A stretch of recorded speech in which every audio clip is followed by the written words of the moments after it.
Namaste, peace, shalom, salam alaikum. Friends we are, aren't we?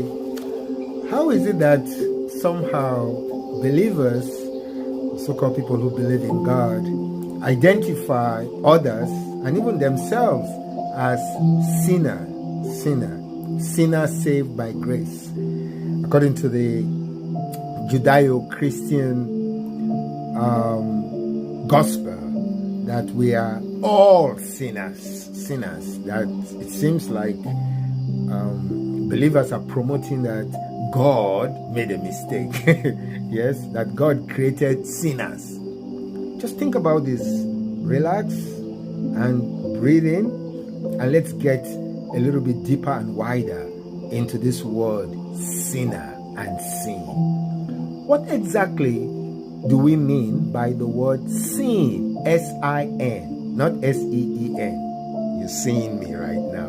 But sin, what was the original interpretation of that word? Sin. We know it's not an Hebraic word, sin. They had another word, another pronouncement for that word we call sin. Actually, the meaning of sin, according to the Hebraic text, is just missing the mark. Missing the mark of the highest calling, missing the mark of our true calling.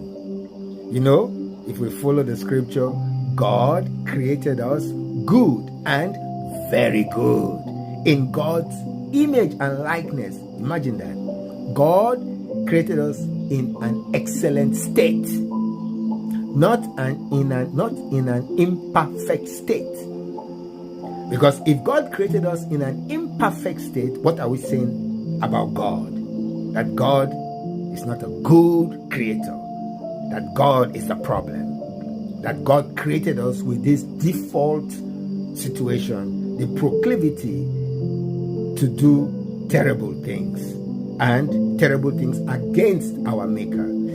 That doesn't really fit into this powerful being we say is omniscient, who knows all things. So what is sin? Very simple. Belief is sin. God does not call us to believe in God. God calls us into intimacy, relationship. Sacrifice is sin. Whenever you put anybody in a position to do an horrible act, like killing themselves or cutting their arm for you,